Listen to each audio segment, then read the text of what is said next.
ಮಾಸ ಧೃತರಾಷ್ಟ್ರಾಯ ಶಾಂತಯೇ. ಆ ಸುಮ್ಮನೆ ಕೂತ್ರ ಆಗೋದಿಲ್ಲ ಅಂತೇಳಿ ಏನ್ ಮಾಡಿದ್ರಿ ಈಗ ಅವನ ಹಾಗೆ ಇವ್ರು ಹೇಳಿ ಕೂತ್ಕೊಂಡ್ಬಿಟ್ರೆ ಮುಂದೆ ನಡೆಯೋದೇ ಇಲ್ಲ. ದ್ರುಪದರಾಜ ಏನ್ ಮಾಡ್ದ, ತಮ್ಮ ಅಳಿಯಂದ್ರೆ ತಾನೆ ಪಾಂಡವರು, ಅವ್ರ ಪರವಾಗಿ ತಮ್ಮ ಪುರೋಹಿತನ ಕಳಿಸಿಕೊಟ್ಟ. ಪುರೋಹಿತ ಬ್ರಾಹ್ಮಣ. ಆದಷ್ಟು ಮಧ್ಯಸ್ಥಿಗೆ ಯಾರನ್ನ ಕಳಿಸ್ತಿದ್ರು? ಬ್ರಾಹ್ಮಣರನ್ನ. ಯಾಕೆ ಗೊತ್ತಾ? ಸೇಫ್ಟಿಗೆ. ಬ್ರಹ್ಮಹತ್ಯೆ ಮಾಡಬಾರದು, ಸಿಟ್ಟು ಬಂದು ಹೊಡೆದಕ್ಕಾಗಿಲ್ಲ. ಗೊತ್ತಾಯ್ತಿಲ್ಲ.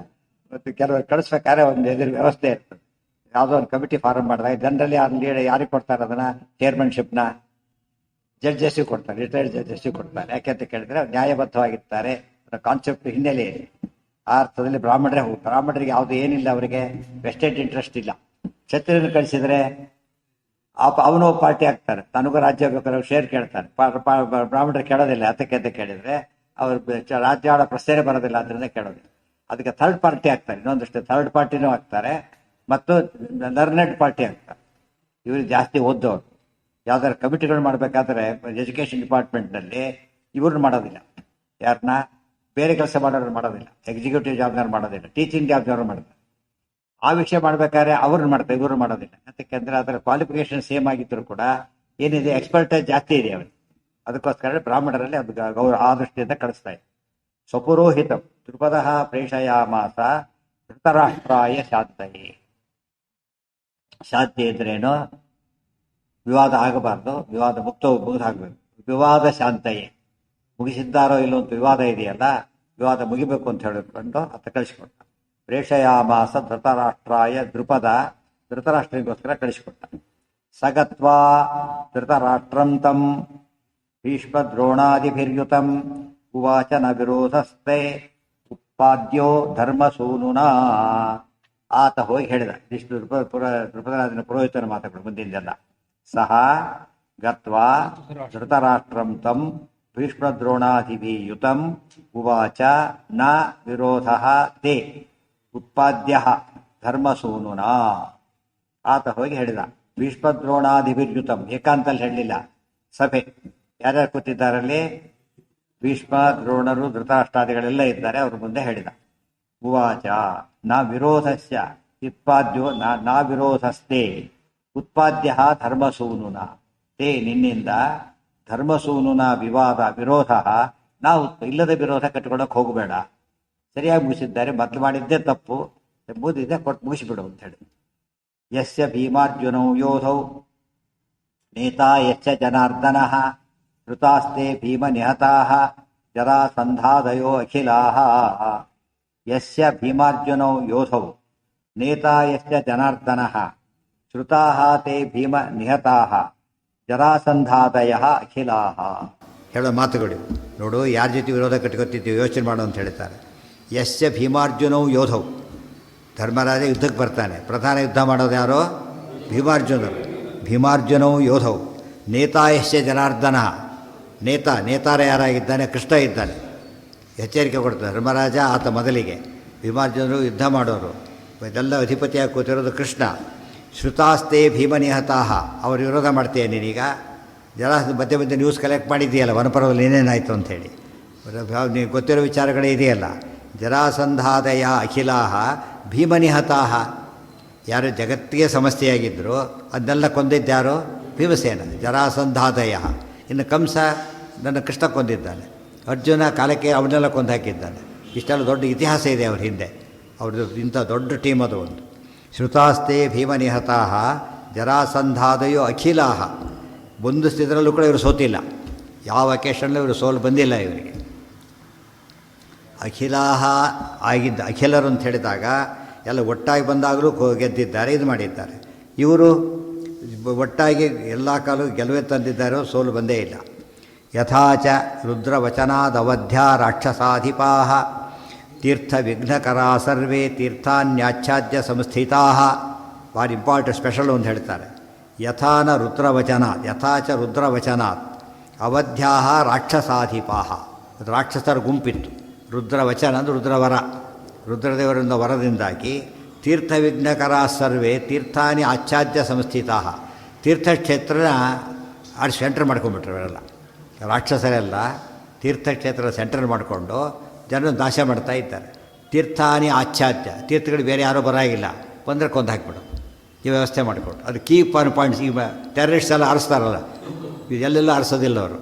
ಜನ ಬರಬೇಕು, ಹೆಚ್ಚು ಜನ ಇರಬೇಕು, ಒಳ್ಳೆಯವರು ಇರಬೇಕು, ಅಂತಲ್ಲಿ ಬಾಂಬ್ ಹಾಕ್ತಾರಲ್ಲ, ಆ ಕೆಲಸ ಇವ್ರದೆಲ್ಲ. ತೀರ್ಥಯಾತ್ರೆಗೆ ಒಳ್ಳೆಯವರೇ ಬರ್ತಾರೆ, ಅವ್ರು ನಾಶ. ಕೆಟ್ಟವ್ರು ತೀರ್ಥಯಾತ್ರೆಗೆ ಹೋಗೋದಿಲ್ಲ, ಆದ್ದರಿಂದ ಒಳ್ಳೆಯವರು ಹೋಗೋದು ಬರೋದಾದ್ದರಿಂದ ಅಲ್ಲಿ ನಿಂತ್ಕೊಂಡು ಕೊಲ್ಲಬೇಕು ಅಂತ ವ್ಯವಸ್ಥೆ ಮಾಡಿಕೊಂಡಿದ್ದಾರೆ.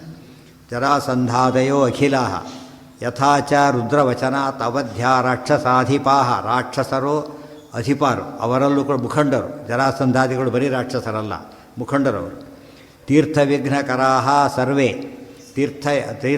ತೀರ್ಥಕ್ಷೇತ್ರದಲ್ಲಿದ್ದು ತೀರ್ಥ ವಿಘ್ನ ಮಾಡ್ತಾಯಿದ್ರು. ಬಂದರೆ ಕೊಲ್ಲೋದಿಲ್ಲ, ಬರಬಾರ್ದು. ಯಾಕೆ ಬರಬಾರ್ದು? ಬಂದರೆ ಏನು ಕಟ್ಕೋತಾರೆ? ಪುಣ್ಯ ಕಟ್ಕೋತಾರೆ. ಪುಣ್ಯ ಕಟ್ಕೊಂಡ್ರೆ ಅವ್ರು ಮೇಲೆ ಹೋಗಿಬಿಡ್ತಾರೆ, ನಾವು ಸೋಲ್ಬೇಕಾಗುತ್ತೆ. ಪುಣ್ಯ ಬರಬಾರ್ದು ಅವರಿಗೆ. ಪುಣ್ಯ ಬಂದಷ್ಟು ಅವ್ರ ಶಕ್ತಿ ಜಾಸ್ತಿ ಆಗುತ್ತೆ. ನಿಜವಾದ ಶಕ್ತಿ ಆಗೋದು ಫೈನಾನ್ಷಿಯಲ್ ಪವರ್ ಬೇರೆ, ಗೊತ್ತಾಯ್ತಾ? ಈ ಅಫಿಷಿಯಲ್ ಪವರ್ ಬೇರೆ, ಈ ಮೆರಿಟೋರಿಯಸ್ ಪವರ್ ಬೇರೆ. ಅದಿದ್ದಾಗ ಏನು ಮಾಡೋಕ್ಕೆ ಬರೋಲ್ಲ. ಹೈಯೆಸ್ಟ್ ಸ್ಪಿರಿಚುವಲ್ ಇದಂತ ಹೇಳೋದು ಭಾರಿ ದೊಡ್ಡ ಪವರ್. ಅದು ಬರಬಾರ್ದು ಅವರಿಗೆ. ತೀರ್ಥಯಾತ್ರೆ ಮಾಡಬಾರ್ದು, ಅವ್ರು ಸಾಲ ಸಂಧ್ಯಾನೆ ಮಾಡಬಾರ್ದು. ಮಾಡಿದ್ರೆ ಏನಾಗುತ್ತೆ? ಪುಣ್ಯ ಬರುತ್ತೆ, ಶಕ್ತಿ ಬರುತ್ತೆ, ನಾವು ಸೋತು ಬಿಡ್ತೇವೆ. ಅದು ಮಾಡಿ ವಿಘ್ನ ಮಾಡ್ತಾರೋ.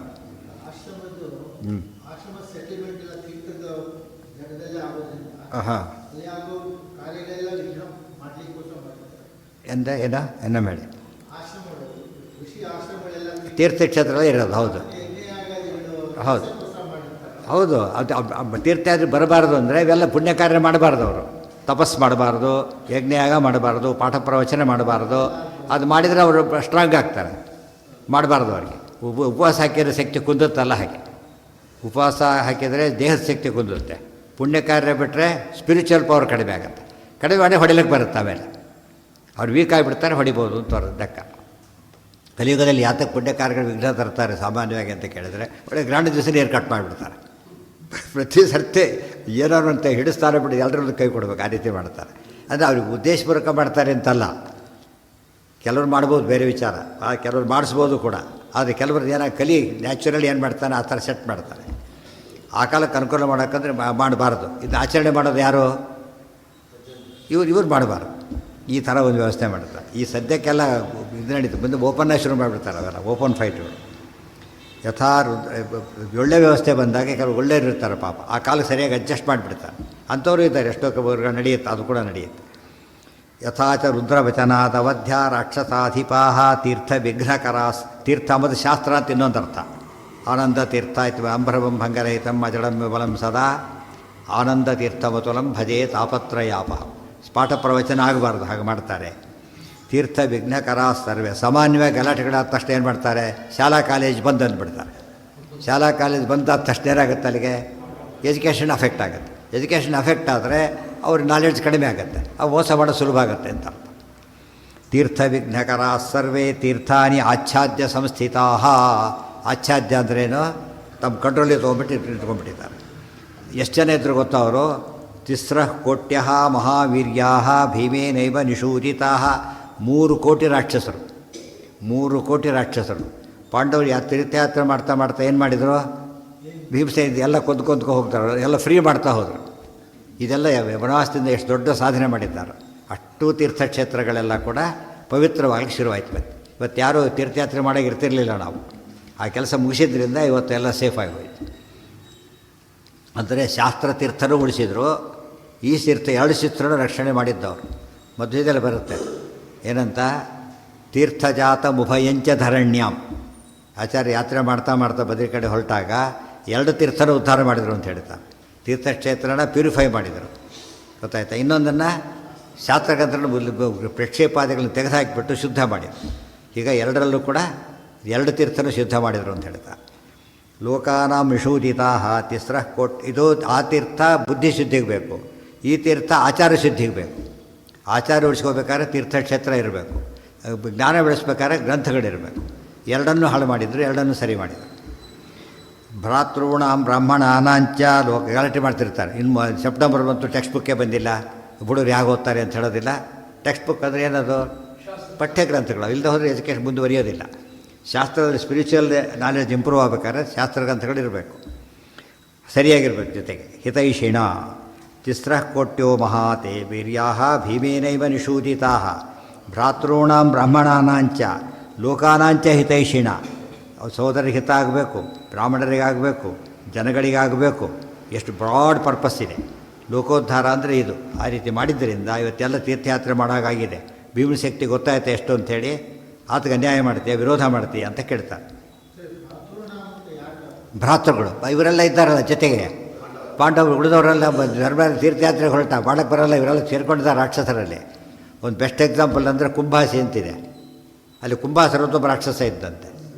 ತೀರ್ಥೋಪುರದಲ್ಲಿ ಬರೀತಾರೆ ವಾದಿರಾಜ ಸ್ವಾಮಿಗಳು. ಅದಕ್ಕೆ ಇವರು ಭೀಮಸೇನರು ಕೊಂದು ಹಾಕಿದ್ರು ಅವನ್ನ. ತೀರ್ಥಯಾತ್ರೆ ದೊಡ್ಡ ವಾದಿರಾಜ ಮೊದಲು ಸೋದೆ ಮಠ ಇದ್ದಿದ್ದು ಅಲ್ಲೇ, ಕುಂಭಾಸಿನೇ ಮೇನ್ ಅದು. ಸೋದೆ ಆದಮೇಲೆ ಅಲ್ಲಿ ಶಿಫ್ಟ್ ಆಯಿತು. ಹೆಡ್ಡಿಂಗ್ ಸೋದೆ, ಮೊದಲು ಕುಂಭಾಸಿ ಮಠ ಅಂತ ಅದಕ್ಕೆ ಹೆಸರು. ಮತ್ತು ಅದಮಾನ ಮಠ ಪರಿಮಾಣ ಮಠ ಹಾಕಿರೈತೆ ಕುಂಭಾಸಿ ಮಠ ಅಂಥೇಳಿ. ಸೋದೆಯಲ್ಲಿ ಮಾಡಿದ್ರು ಸೋದೆ ಮಠ ಅಂತ ಹೆಸರಾಯಿತು. ಅದೇ ರೀತಿಯಲ್ಲಿ ಅಲ್ಲಿ ರಾಕ್ಷಸ ಇದ್ದ ಒಬ್ಬ, ಕೊಂದು ಹಾಕಿದ್ರು ಇವರು. ಅದು ಕುಂಭಾಸಿ ಅಂತಾಯಿತು. ಅದು ಇದರಲ್ಲೂ ಬರುತ್ತೆ, ವಾತಾವರಣ ಹೇಳಿಬಿಟ್ಟು ತೀರ್ಥ ಇದರಲ್ಲೂ ಯಾವುದೋ ಸ್ಥಳ ಮಹಾತ್ಮೆಯಲ್ಲೂ ಬರುತ್ತೆ, ತೀರ್ಥೊಬ್ಬರನ್ನು ಹೇಳಿಬಿಟ್ಟಿದ್ದಾರೆ. ಸೊ ಶುದ್ಧ ಆಯಿತು ಅಂತ ಆಯ್ತಲ್ಲ. ಆಗ ಈ ರೀತಿ ಒಂದು ಎಕ್ಸಾಂಪಲ್ ಅಷ್ಟೇ. ಎಷ್ಟೋ ಕಡೆ ಹಾಗೆ ಮಾಡ್ತಾ ಹೊರಟು. ಯಾರು? ಹೌದು, ಅದೇ ಸೆಂಟರ್. ತಥೋ ಹಿ ಸರ್ವತೀರ್ಥಾನಿ ಗಮ್ಯಾನ್ಯಾಸನ್ ಋಣಾಂಕ್ಷಿತವು. ಆ ರೀತಿ ಮಾಡಿದ್ದಕ್ಕೇ ಇವತ್ತು ತೀರ್ಥಯಾತ್ರೆ ಮಾಡಲಿಕ್ಕೆ ಸಾಧ್ಯವಾಯಿತು. ಇಲ್ಲರೂ ಮಾಡಲಿಕ್ಕೆ ಆಗ್ತಿರಲಿಲ್ಲ. ಬದರಿ ಯಾತ್ರೆ ಈಗ ಬೇರೆ ಕಾರಣದಿಂದ ತುಂಬ ಕಷ್ಟ ಇದೆ. ಆಗ ಈ ರಾಕ್ಷಸರು ಬೇರೆ ಸೇರಿಕೊಂಡು ತುಂಬ ಕಷ್ಟ ಇತ್ತು. ತಥೋ ಹಿ ಸರ್ವತೀರ್ಥಾನಿ ಗಮ್ಯಾನ್ಯಾಸನ್ ಋಣಾಂಕ್ಷಿತವು ಯಥಾ ಇನ್ನೊಂದು ಕೇಸ್ ಹೇಳ್ತಾರೆ. ಯಥಾ ಜಟಾಸುರ ಪಾಪ ಶರ್ವಾಣಿ ವರ ಸಂಶ್ರಯಾತ್ ಅವಧ್ಯೋ ವಿಪ್ರರೂಪೇಣ ವಂಚನ್ನೇವ ಪಾಂಡವಾನ್ ಜ್ಞಾತ್ವಾಪಿ ಭೀಮಸೇನೇನ ವಿಪ್ರರೂಪಸ್ಯ ನೋ ವಧಃ. ಅವಧ್ಯ ವಿಪ್ರರೂಪೇಣ ಜಟಾಸುರನ ಕಥೆ ಹೇಳ್ತಾರೆ. ಇದು ನಡೆದಿದ್ದು ವನಪರ್ವದಲ್ಲಿದ್ದಾಗಲೇ. ಆಚಾರ್ಯ ಈಗ ಹೇಳ್ತಾ ಇದ್ದಾರೆ. ಅದಕ್ಕೆ ಇವರು ರೆಫರೆನ್ಸ್ ಕೊಡೋದಕ್ಕೋಸ್ಕರ ಇವರಿಗೆ ಜಟಾಸುರನ ಕಥೆ ಗೊತ್ತಿರಬೇಕಾದ ನಿನಗೆ ಅಂತ ಹೇಳ್ತಾರೆ. ಜಟಾಸುರ ಅಂತ ಪಾಪ ಇದ್ದ, ಪಾಪಿಷ್ಟ. ಶರ್ವಾಣಿಯವರ ಸಂಶ್ರಯಾತ್. ಶರ್ವಾಣಿ ಅಂದರೆ ಯಾರು? ಶರ್ವಾಣಿ. ಶಿವಾನಿ. ಶಿವಾನಿ ಅಂತಲೂ ಹೆಸರು ಪಾರ್ವತಿಗೆ, ಶರ್ವಾಣಿ ಅಂತಲೂ ಹೆಸರು. ಅದಕ್ಕೆ ಶರ್ವಾಣಿಯವರ ಸಂಶ್ರಯಾತ್. ಪಾರ್ವತಿಯ ವರದಿಂದಾಗಿ ಅವಧ್ಯನಾಗಿದ್ದ. ವಿಪ್ರರೂಪೇಣ ವಂಚೆಯನ್ನೇವ ಪಾಂಡವಾನ್. ಬ್ರಾಹ್ಮಣ ರೂಪದಲ್ಲಿ ಬಂದ, ಪಾಂಡವರ ಹತ್ರ ಬಂದ. ಆಶ್ಚರ್ಯ ಅಂದರೆ ಮೇಕಪ್ ಮಾಡ್ಕೊಂಡ, ಬ್ರಾಹ್ಮಣ ವೇಷ ಹಾಕ್ಕೊಂಡ, ದೊಡ್ಡ ಜಟೆ ಬಿಟ್ಟ ಬಂದ. ನೀವು ಭಾರಿ ದೊಡ್ಡವರು, ಭಾರಿ ಒಳ್ಳೆಯವ್ರಿಗೆ ನೀವು ವಾಸ ಮಾಡ್ತೀನಿ ಅಂತ. ಧರ್ಮರಾಜರಿಗೆ ಗೊತ್ತಾಗಲಿ ಯಾರಿಗೂ ಕೂಡ. ಬರೀ ಆಚಾರ್ಯ ಅಂತ ಆಚಾರ್ಯರು ಇವನು ಆಚಾರ್ಯತೆ ಕೊಡಿಸಿದ್ರು. ಯಾರಿಗೋ ಜರ್ವಾರ ಕರ್ಕೊಂಡು ಹೋಗ್ತಾರಲ್ಲ, ಹಾಗಾಗಿದೆ ಅಂಥ ಕೇಸಿದೆ. ಅವ್ರಿಗೆ ಧರ್ಮರಾಜರಿಗೆ ಉಳಿದವ್ರಿಗೆ ಗೊತ್ತಾಗಲಿಲ್ಲ. ಭೀಮಸೇನದೇವ್ರಿಗೆ ಗೊತ್ತು. ಅವಿನ್ನೂ ಅರ್ಜುನ ಇರಲಿಲ್ಲ, ಬಂದಿರಲಿಲ್ಲ ಆ ಕೆಲಸ. ಅರ್ಜುನ ಅಲ್ಲಿದ್ದಾಗ ಹುಡುಗ 4 ಜನ ಮಾತ್ರ ಇದ್ದ ಕಾಲ ಇದು. ಅರ್ಜುನಿಗೆ ಅದ್ರ ಪ್ರಸಂಗ ಬರಲಿಲ್ಲ. ಅರ್ಜುನ ನಕಲ ಸಹೋದರಿಗೂ ಗೊತ್ತಾಗಲಿಲ್ಲ. ಅಲ್ಲೇ ಸೇರ್ಕೊಂಡು ಭೀಮಸೇನದೇವರು ನೋಡಿದರು, ಗೊತ್ತಾಯ್ತು ತಕ್ಷಣ. ಅದಕ್ಕೆ ಸರ್ವಸ್ವರೂಪಾಭಿಜ್ಞರವರು. ಬರೀ ರೂಪ ಅಲ್ಲ, ಸ್ವರೂಪನೇ ಗೊತ್ತು ಅವರಿಗೆ. ಆ ಸ್ವರೂಪ ಗೊತ್ತಿದ್ದು ಅವರೇನು ಮಾಡ್ತಾರೆ, ನೋಡಿದರು. ಇವನ ಕತೆ ಮುಗಿಸ್ಬೇಕು ಅಂದ್ಕೊಂಡ್ರು. ಆದರೆ ಬ್ರಾಹ್ಮಣ ವಿಪ್ರವೇಷದಲ್ಲಿ ಇದ್ದಾನೆ ಅವನು. ಬ್ರಾಹ್ಮಣ ವೇಷಕ್ಕಿರೋದ್ರಿಂದ ಏನು ಮಾಡಬಾರ್ದು, ಆ ವೇಷದಲ್ಲಿದ್ದ ಕೊಲ್ಲಬಾರ್ದು. ಇವತ್ತು ಕೂಡ ಅಷ್ಟೇ ಅಫಿಷಿಯಲ್ ಪವರ್ ಅಡ್ವೈಟ್ ಮಾಡೋದು ಇದು ಮಾಡ್ತಾರೆ. ಕ್ಯಾಪ್ ತೆಗೆಸ್ಬಿಟ್ಟು ಅರೆಸ್ಟ್ ಮಾಡ್ತಾರೆ. ಈಗ ಪದವಿಗೆ ಅವಮಾನ ಆಗಬಾರ್ದು. ಅದಕ್ಕೇನೆ ಬ್ರಾಹ್ಮಣ್ಯಕ್ಕೆ ಅವಮಾನ ಆಗಬಾರ್ದು. ಆದ್ದರಿಂದ ಅವ್ನು ವೇಷ ಬದಲಾಯಿಸಿ ಹೊಡಿತೀರಿ ಅಂತ ಕಾಯ್ತಾಯಿತ್ತು. ಕೆಲವರು ಪ್ರಶ್ನೆ ಬರುತ್ತಾಗ, ಧರ್ಮರಾಜನಿಗೆ ಗೊತ್ತಿಲ್ಲ ಅಂತ ಹೇಳಿದರೆ ಭೀಮಸೇನಿಗೆ ಗೊತ್ತಿದ್ದಿಲ್ಲ ಅದಕ್ಕೆ ಸುಮ್ಮನೆ ಇದ್ದ ಅಂದರೆ ಅಲ್ಲ. ಧರ್ಮರಾಜ ಗೊತ್ತಿಲ್ಲದೆ ಸುಮ್ಮನೆ ಇದ್ದ, ಭೀಮಸೇನ ಗೊತ್ತಿದ್ದು ಸುಮ್ಮನೆ ಇದ್ದಿತ್ತು. ಕಾರಣ ಏನು ಅಂದರೆ ಒಂದು ಧರ್ಮ ಇದೆ. ಏನು ಧರ್ಮ? ವೇಷ ಮರ್ಯಾದೆ ಕೊಡಬೇಕು.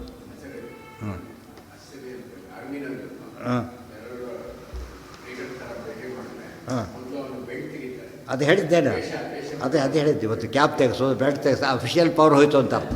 ಗೊತ್ತಾಯ್ತಾ? ಇದು ಬೇರೆ ಕೇಳೋದ್ರಿಗೆ ತೆಗೆದಾಕ್ತಾರಲ್ಲ, ಹಾಗೆ ತೆಗಿಬೇಕಾದ್ರೆ ಆಮೇಲೆ ಶಿಕ್ಷೆ ಕೊಡೋದು. ರಾಷ್ಟ್ರಧ್ವಜ ಇಟ್ಕೊಂಡಿರ್ತಾರೆ, ಧ್ವಜ ಆ ಕಡೆ ಹಿಡಿದು ಫಸ್ಟ್ ಹೊಡಿತೀವಿ. ರಾಷ್ಟ್ರನ ಅರೆಸ್ಟ್ ಮಾಡಿದಾಗ ಅದಾಗಬಾರ್ದು. ರಾಷ್ಟ್ರಧ್ವಜಕ್ಕೆ ಅವಮಾನ ಆಗಬಾರ್ದು. ಅದು ಪ್ರಿನ್ಸಿಪಲ್ ಆಗೋದು ಪ್ರಿನ್ಸಿಪಲ್ಲಿ. ಅಂದರೆ ಒಟ್ಟಿನ ಮೇಲೆ ಬ್ರಾಹ್ಮಣ ವೇಷದಲ್ಲಿ ಇದ್ದದಕ್ಕೆ ಏನು ಸಿಗ್ತೇವೆ ನೀವು ಸ್ವಲ್ಪ ಚಾನ್ಸ್. ಒಂದು ವೇಷಕ್ಕೂ ಬೆಲೆ ಇದೆ ಅಂತ ಆಯಿತು. ಬ್ರಾಹ್ಮಣ ವೇಷಕ್ಕೂ ಏನಿದೆ, ಒಂದು ರೆಸ್ಪೆಕ್ಟ್ ಇದೆ. ಆದ್ದರಿಂದ ಅಷ್ಟಾದರೂ ಉಳಿಸ್ಕೊಳ್ಳಿ, ಆಚಾರಾದ್ರೂ ಉಳಿಸ್ಕೊಳ್ಳಿ ಕೊನೆ ಪಕ್ಷ ಅಂತ ಹೇಳ್ತಾರೆ. ಅದನ್ನೂ ಕಳ್ಕೊಳ್ಳೋ ಕಾಲ ಬಂತು. ಕಲಿಯುಗದಲ್ಲಿ ಏನಾಯಿತು ಅಂದರೆ ಆ ವೇಷ ಕೂಡ ಹೋಗಿಬಿಡೋದು. ಅದು ಭಾರಿ ಅನ್ಯಾಯ. ಜ್ಞಾತ್ವಾಪಿ ಭೀಮಸೇನೇನ ವಿಪ್ರರೂಪಸ್ಯ ನೋ ವಧಃ ಯೋಗ್ಯ. ಅದು ಒಂದು ರೀತಿಯಲ್ಲಿ ಬ್ರಹ್ಮಹತ್ಯೆ ಇದ್ದಾಗ ಲೆಕ್ಕ ಬೇಡ. ವೃತ್ರಾಸುರ ಮಹಾರಾಕ್ಷಸ ಬ್ರಾಹ್ಮಣನ ಮಗನಾಗಿ ಹುಟ್ಟಿದ್ದಕ್ಕೆ ಬ್ರಹ್ಮಹತ್ಯೆ ದೋಷ ಅಕ್ಸೆಪ್ಟ್ ಮಾಡಿ ಮುಂದೆ ಕಳ್ಕೊಂಡ್ರು. ಆ್ಯಸ್ ಎ ಟೋಕನ್ ಪನಿಷ್ಮೆಂಟ್ ಇದ್ದಾಗ. ಯೋಗ್ಯ ಇತ್ಯಹತೋ ಭೀಮೆ ಮೃಗಯಾರ್ಥಂ ಗತೆ ಕ್ವಚಿತ್ ಯಮೋ ಯುಧಿಷ್ಠಿರಂ ಕೃಷ್ಣಾಂ ಚಾದಾಯೈವ ಪರಾದ್ರವತೆ. ಬಂದವನೆಲ್ಲ ತಕ್ಷಣ ಕೆಟ್ಟ ಕೆಲಸ ಮಾಡಲಿಲ್ಲ, ಎಲ್ಲ ಹೊಂಚಾಗ್ತಾ ಇತ್ತು. ಅವನು ಒಂದು ಸನ್ವಯ ನೋಡಿ ಹಾರಿಸ್ಬೇಕು ಅಂತ ಹೇಳಿಬಿಟ್ಟು. ಒಂದು ಸರ್ತಿ ಏನಾಗಿತ್ತು, ಇವರೆಲ್ಲ ಸ್ವಲ್ಪ ಮೃಗಯಾರ್ಥಂ ಗತೆ ಕ್ವಚಿತ್ ಬೇಟೆಗೋಸ್ಕರ ದೂರ ಹೋಗಿತ್ತು. 4 ಜನ ಪಾಂಡವರು ಅಲ್ಲಿರಲಿಲ್ಲ. ಅವಾಗೇನು ನಡೀತು, ಯಮೌ ಯುಧಿಷ್ಠಿರಂ ಕೃಷ್ಣಾಂ ಆದಾಯ ಇವ ಪರಾದ್ರವತ್. ಮೊದಲೇನಾಯಿತು, ದ್ರೌಪದಿ ಎತ್ಕೊಂಡು ಹೊರಟ, ಇವರೆಲ್ಲ ಬಂದರು, ಅವ್ರನ್ನ ಎತ್ಕೊಂಡು ಹೊರಟ ಇವರು. ಯಾರ್ಯಾರನ್ನ? ಧರ್ಮರಾಜ, ನಕಲಸಹದೇವರು ಸಮೇತ ದ್ರೌಪದಿನ ಎತ್ಕೊಂಡ್ಬಿಟ್ಟು ಅವನು ಹೊರಟ. ವೇಷ ಬಿಟ್ಟ. ಅವನು ವೇಷ ಯಾಕೆ ಬದಲಾಯಿಸ್ತಂದರೆ ಹಾರಬೇಕು ಆಕಾಶಕ್ಕೆ. ಅವನು ಬ್ರಾಹ್ಮಣ ವೇಷದಲ್ಲಿ ಹಾರಲಿಕ್ಕಾಗಲ್ಲ. ಈ ಮಡಿಯಲ್ಲಿ ಇದ್ದಕ್ಕೆ ಹೋದ್ರೆ ಇದ್ದಕ್ಕಾಗತ್ತಾ? ಯೂನಿಫಾರ್ಮ್ ಬೇಕು ಅದಕ್ಕೆ. ತಾನು ಒರಿಜಿನಲ್ ಫಾರಮ್ ಮಾರ್ಕೊಂಡು ಆಕಾಶಕ್ಕೆ ಹಾರಿಬಿಟ್ಟ. ರಾಕ್ಷಸ. ಅವರಿಗೂ ಸ್ವಲ್ಪ ಹಾರಾಡಿ, ಗುಬ್ಬಿನ ಸ್ವಲ್ಪ ಹಾರತ್ತಲ್ಲ ಹಾಗೆ. ಯಮೋ ಯುಧಿಷ್ಠಿರಂ ಕೃಷ್ಣಾಂಚ ಆದಾಯ ಇವ ಪರಾದ್ರವತ್. ಓಡಿದ. ದೃಷ್ಟ ಭೀಮೇನ ತಾನ್ ತ್ಯಕ್ತ್ವಾ ಸಂತಸ್ತಸ್ತೇನ ಸಂಗರೇ. ಆಗ ಹೋದಾಗ ಅವರೆಲ್ಲ ಕೂಗ್ಕೋತಾರೆ ಭೀಮ ಭೀಮ ಅಂಥೇಳಿ. ಸೊ ವಾಯುಸ್ತುತಿ ಹೇಳಿದರು ಅಂತ ಅರ್ಥ. ಅದೆಲ್ಲ ತಕ್ಷಣ ಭೀಮಸೇನ ಬರ್ತಾನಲ್ಲಿ. ಭೀಮಸೇನ ಬಂದು ಆ ಧರ್ಮರಾಜ ಒಂದು ಪ್ಲ್ಯಾನ್ ಮಾಡ್ತಾನೆ. ಅದೆಲ್ಲ ಮಹಾಭಾರತದಲ್ಲಿ ಬರುತ್ತೆ. ಅದೇನು ಮಾಡ್ತಾನೆ, ಭಾರಿ ಫಾಸ್ಟಾಗಿ ಹೋಗ್ಬಿಟ್ರೆ ಕಷ್ಟ ಆಗುತ್ತೆ ನಮಗೆ ಅಂಥೇಳಿ ಗುರುಕಃ ಸಮಪದ್ಯತ, ಯೋಗಶಕ್ತಿಯಿಂದ ಭಾರ ಆಗಿಬಿಟ್ನಂತೆ. ಅಡಿಮಾ ಮಹಿಮಾ ಲೈಹ ಯೋಗಿಗಳು ಅವರೆಲ್ಲ ಕೂಡ. ಶಕ್ತಿ ಭಾರ ಆಗಿದೆ, ಹೆವಿ ಲೋಡ್ ಆಯ್ತಲ್ಲ ಸ್ವಲ್ಪ, ಅವನು ಸ್ಲೋ ಆಯ್ತು ಹೋಗೋದು. ಭೀಮಸೇನ ಬರಲಿ ಅಂತ ಅಡ್ಜಸ್ಟ್ ಮಾಡ್ಕೊಂಡು ಅಷ್ಟೊತ್ತಿಗೆ. ಇದು ಒಳ್ಳೆಯ ಯೋಗ ಇದು. ಅಂದರೆ ಧರ್ಮರಾಜ ಯೋಗಿ ಎಂಬುದಕ್ಕೆ ಒಳ್ಳೆಯ ದೃಷ್ಟಾಂತ ಅದು. ಗುರುಕಃ ಸಮಪದ್ಯತ ಇಂಥ ಮಾತುಗಳೆಲ್ಲ ಉಪಯೋಗಿಸ್ತಾರೆ. ದೃಷ್ಟ್ವಾ ಭೀಮೇನ ತಾನ್ ತ್ಯಕ್ತ್ವಾ ಸಂತಸ್ತೇನ ಸಂಗರೆ. ಅಷ್ಟು ಭೀಮಸೇನ ಬರ್ತಿರ್ಲಿಕ್ಕೆ ಅವನಿಗೆ ಗಾಬರಿ ಶುರು. ಎಲ್ಲರನ್ನು ಬಿಡಿಸ್ತಾ ಬಟ್ಟು ಫಸ್ಟ್ ಇಡಿಸ್ಬಿಟ್ಟ. ಓಡ್ಲಕ್ಕೆ ಅನುಕೂಲ, ಲೋಡ್ ಜಾಸ್ತಿ ಇತ್ತಲ್ಲ, ಅವ ಭೀಮಸೇನ ಲೆಕ್ಕ ಇಲ್ಲ. ಹಾಗೆ ಹಿಡಿದು ಕೆಳಗೆ ಯುದ್ಧ ನಡೀತು. ವ್ಯಪಾತ್ಯ ಭೂಮೌ ಪಾದೇನ ಸಂಚೂಡಿತ ಶಿರಾಸ್ತಮಃ. ಅವನು ಹಿಡಿದು ಯುದ್ಧದಲ್ಲಿ ಸೋಲಿಸಿಬಿಟ್ಟು ಮತ್ತೆ ಅದೆಲ್ಲ ಹೇಳ್ತಾರಾಗಲೇ ಮಾತುಕತೆ ಬರುತ್ತೆ. ಬಂದು ಸರಿ ಗೊತ್ತಿದ್ದೆ ನಡೆ ಬಾರ ನನಗೆ, ವೇಷದಲ್ಲಿದ್ದೆ ಅಂತ ಬಿಟ್ಟಿದ್ದೆ, ಇವತ್ತು ವೇಷ ಬದಲಾಯಿಸಿ ಒರಿಜಿನಲ್ ವೇಷ ಹಾಕ್ಕೊಂಡಿದ್ದೀಯಲ್ಲ, ಈಗ ಹೊಡಿತೇನೆ ನಿನ್ನ ಅಂತ ಹೇಳಿಬಿಟ್ಟು ಸಂತಸ್ತೇನ ಸಂಗರೇ ನಿಪಾತ್ಯ ಭೂಮೌ ಪಾದೇನ, ಭೂಮಿಯಲ್ಲಿ ಬಿಡಿಸಿಬಿಟ್ಟು ಸಂಚೂಡಿತ ಶಿರಾಸ್ತಮಃ, ಕಾಲಿಲ್ಲಿ ತುಪ್ಪಿದ ಪೂರ್ತಿ ಅಪ್ಪಚ್ಚಿ. ಆಕ್ಸಿಡೆಂಟ್ ಆಗಿ ಬರೀ ತಲೆ ಮೇಲೆ ಮಾತ್ರ ಹೋದರೆ ಗಾಲಿ ಹೇಗಿರುತ್ತಲ್ಲ ಹಾಗೆ, ಮುಂಡ ಎಲ್ಲ ಸರಿ ಇದೆ, ತಲೆ ಅಪ್ಪಚ್ಚಾಗಿರುತ್ತೆ ಅಂತ ಎಷ್ಟೋ ಕೇಸ್ ನೋಡ್ತಿರ್ತೀವಿ, ಫೋಟೋ ಗಿಟ್ಟು ಹಾಕ್ತಿರ್ತಾರೆ. ಆ ರೀತಿ ತಲೆ ಒಂದಿಲ್ಲ ಅವನಿಗೆ, ಎಲ್ಲ ತಲೆ ಇದ್ದಿಲ್ಲ, ತಲೆ ಇರೋದಕ್ಕೆ ಎಷ್ಟು ಕೆಲಸ ಮಾಡಿರೋದು ಅವನು, ತಲೆ ತೆಗೆದು ಹಾಕಿದ್ರು. ಹಾಂ,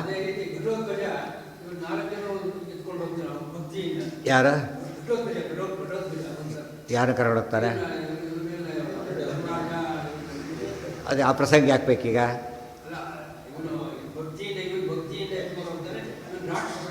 ರಾಕ್ಷಸ ಕೊಲ್ಲಕ್ಕೆ ತಿನ್ನಕ್ಕೆ ಎತ್ಕೊಂಡು ಹೋಗ್ತಾನೆ, ಅವನು ಸೇವೆ ಮಾಡೋಕ್ಕೆ ಎತ್ಕೊಂಡು ಹೋಗ್ತಾನೆ.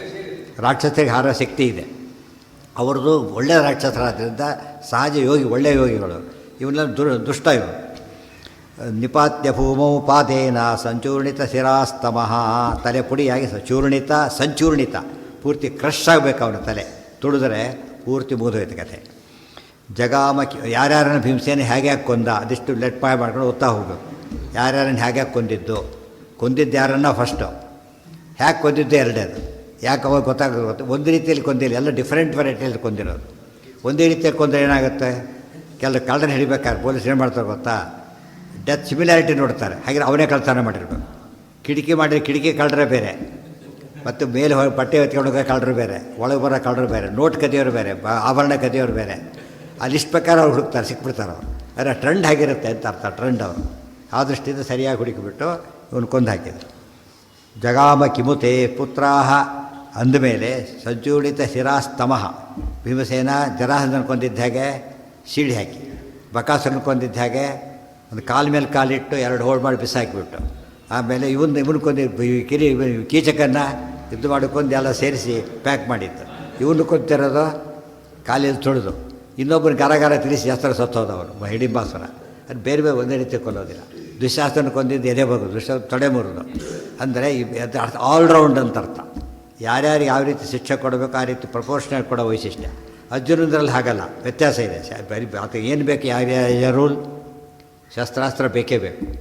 ಅದರಲ್ಲಿ ಕೆಲವು ತಲೆ ಕತ್ತ ಅದೆಲ್ಲ ಬೇರೆ. ಆದರೆ ಭೀಮಸೇನಿಗೆ ಹಾಗಲ್ಲ, ಏನು ಬೇಕಾದ್ರೂ ಆಗ್ಬೋದು. ಈ ಪರ್ಫೆಕ್ಷನ್ ಅದರಲ್ಲಿ. ಜಾನಾಸಿ ಚ ಹರೇರ್ವೀರ್ಯಂ ಇಷ್ಟು ಹೇಳಿಬಿಟ್ಟು ನಿವಾತ ಕವಚಾಶ್ಚೈವ, ಇದು ಭೀಮನ ಮಹಿಮೆ ಇಷ್ಟೆಲ್ಲ ವಿಸ್ತಾರವಾಗಿ ಹೇಳಿ, ಜಗಾಮ ಕಿಮುತೇ ಪುತ್ರಾಹ ಶಕ್ಯಾಹ, ಇವರೆಲ್ಲರ ಬಂದು ನಿನ್ನ ಮಕ್ಕಳು ಯಾವ ಮೂಲೆಯಲ್ಲಿ ಲೆಕ್ಕ ಅಂತ ಹೇಳ್ತಾನೆ. ಭೀಮಸೇನ ಮುಂದೆ ಇರ್ತಾರೆ ಇವರು ಯಾರು, ಎಲ್ಲ ಹೋಗಿಬಿಡ್ತಾರೆ.